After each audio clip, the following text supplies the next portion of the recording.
Well, first of all, thanks for having me. I really appreciate being here and being able to come back to share with the school and with you guys. What brought me to Berklee was just a phenomenal talent that's been here. I had an instructor at my high school. I went to Carey High School in Chicago, Performing Arts High School, and one of my instructors, Mr. Willis, Reginald Willis, had a student that came here, Anthony Wanzi, pianist extraordinaire, came here and he was like, "You should go to Berklee." I was like, "Berklee? What's Berklee?" So I started looking into it, yada, yada, yada. And then I was at the point to where it was like, either I go to Berklee or I don't go to college. It's like Berklee or bust, as I like to say. So pretty much, just having the influence of my instructor who really championed for the school and all the things that Berklee had to offer really inspired me to be a part of this great school and all these great students that went here and did their thing. So it really inspired me to come. Oh, excellent. So you came as a drummer. Yep. You got here and then you had interest in music production and engineering. Yeah. So what made you decide to kind of flip the switch a little bit? Well, actually, what happened was when I was in high school, like my last year of high school, I got into programming. So the same instructor, Mr. Willis, he had electronic music lab. So that was when I think it was like the Korg. It was like the Korg 03 or something like M1 or something like that. I was like, "Oh my God, this is so cool!" And I had never had a keyboard at all, ever, until I used that keyboard in high school. And then I think it was it Studio Vision? Even probably before that, I forget what it's called. But that was like my first sequencing program. So what I used to do, I used to not go to lunch. I used to skip lunch and go to his class. But it wasn't even during my class time, So I was in there, and he was teaching other kids, but he would let me stay because he saw my interest in programming and learning the computers and learning the keyboards. And pretty much that's where I got the production bug from, because I was really getting into it, and then I graduated. I'm like, "Oh man, this sucks. I want to do more." So, when I first came here in '94, they had the Learning Center. So it had the, the nice little setups with keyboards and things. You could record it to your tape, what I'm saying? So I was there all the time in the Learning Center for my first 2 years until I figured out, like, wow, I think I want to, do music production and engineering. Actually, my choice of music production and engineering was a plan B. Because it was like, I really wanted to go on tour playing drums. That was like my thing. I want to go on tour, I want to do this thing. But just in case that don't happen, I need another job. So that's why, I learned, studio, engineering and production, and then pretty much they just went hand in hand.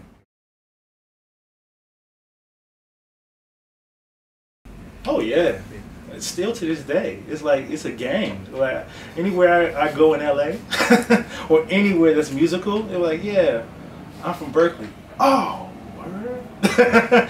And then it's like I'm with friends that didn't go to Berklee, and they see all of my friends that went to Berklee. Like, "Man, I want to be a part of Berklee. I'm going to take a 5-week course online so I can say I went to Berklee and be a part of the club."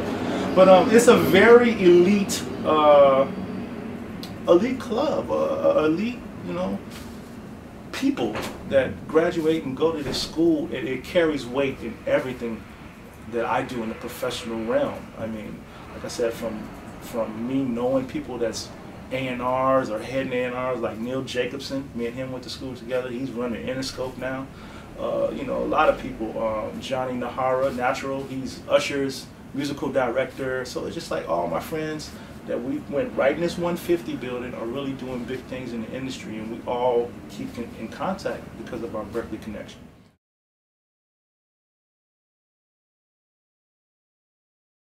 My first pseudo big break was, I would say, production. It was actually here, 97, 98, where I met Richard Younglord Frierson. He was one of Puffy's hitmen, one of the youngest. So he did a clinic here at Berklee. So he had one of those things where, "Hey, bring your CD and play me some stuff, yada, yada, yada."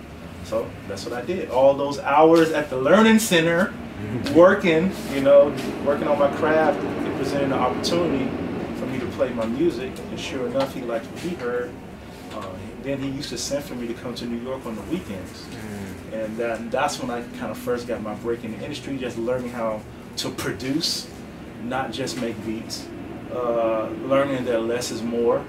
You know, I had a whole wealth of knowledge from Berklee that I had to learn how to use when the time was right, and that every song didn't need the chords with the elbows in them, you know, so I had to learn how to use my discretion to do things that normal people can understand, but yet musicians can appreciate.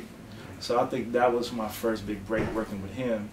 And then the drumming side gave me the opportunity to work with the Black Eyed Peas, and we all know from there, the Black Eyed Peas, like, phew, just everything just took off.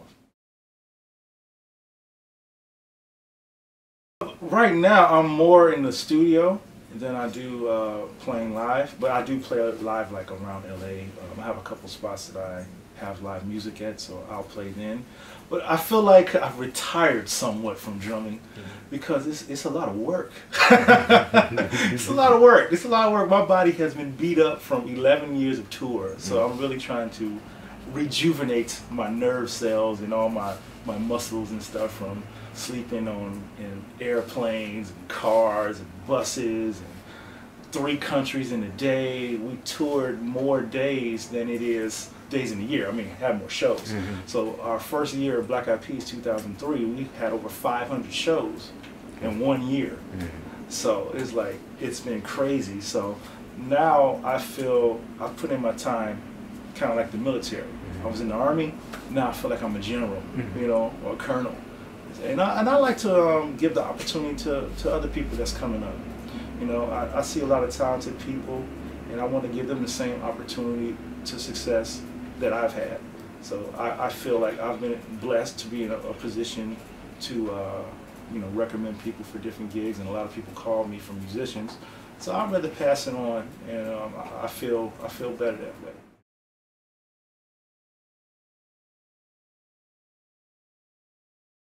Oh man, I live by these, the 3 P's, as I like to call them: prayer, practice, and patience. You know, I always feel that you have to have a spiritual connection to people. People reach your energy, and 9 times out of 10, that's why you get the gig, is because your energy is great and your aura precedes your talent. There's a lot of people that you don't have to play chops, you ain't got to do all the crazy stuff, but people just like being around you. And I would say that's very important, just being a likable person. And then you can actually play your instrument, that's even better. But that's what I'm saying, that's where the practice comes in. You have to be proficient at your craft. You got to be able to drop whatever knowledge that you know into context that is relevant at the drop of a dime. And that was one thing that sailed me further in my career, because not only did I play drums, I played bass, I played keyboards, I could arrange strings, I knew how to write charts, I knew chord progressions, so I could speak to musicians if a producer couldn't. So I was that mediary to be able to communicate. So all those things I learned at Berklee. And then third, you got to have patience. You can't rush things because you're in a particular pace for a particular reason at a particular time. When I was here, I had a lot of friends that were touring and doing stuff while I was still here playing cover gigs.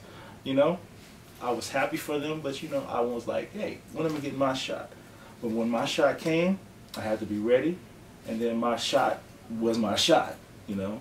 So I definitely think that you have the patience to wait for it, and do it because you love it, not because you want the spoils, you know. So a lot of people say, I gotta get that money, I gotta do all this stuff.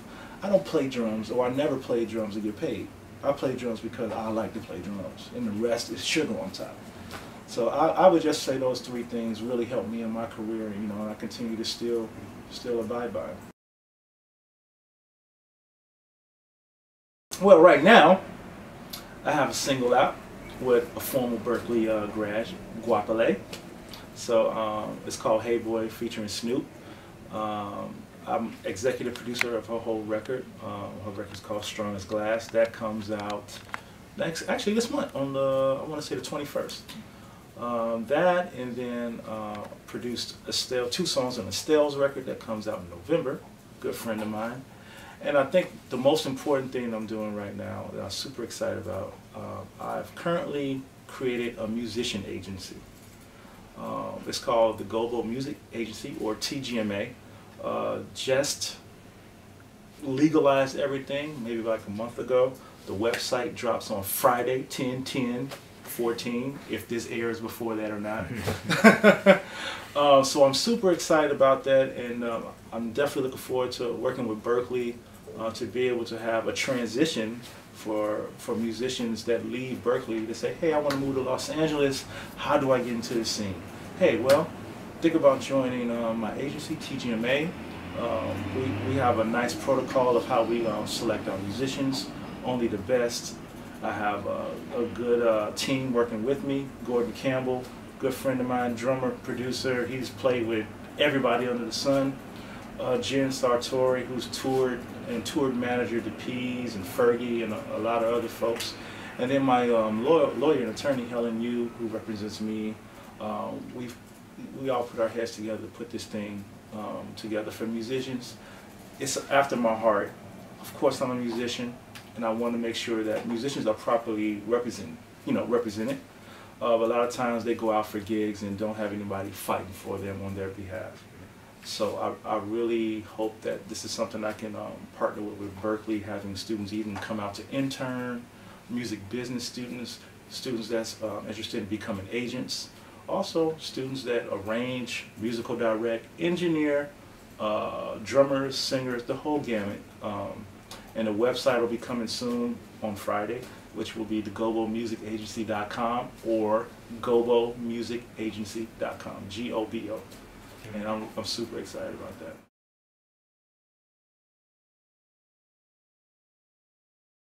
I think for me, I've really been checking out Snarky Puppy. They're freaking amazing. And my good friend Corey Henry is an amazing beast on anything that has black and white keys to it. I really love that band. Like I was saying earlier, I've kind of been in the baby mode, so I've been listening to a lot of classical music to try to calm him down and soothe him. Actually, for me as well, I've been listening to a lot of, urban radio, just trying to crack the code that DJ Mustard has. He has the urban radio on lock, so I love anything that he does. He's a whiz at less is more, but yet you can feel what he does.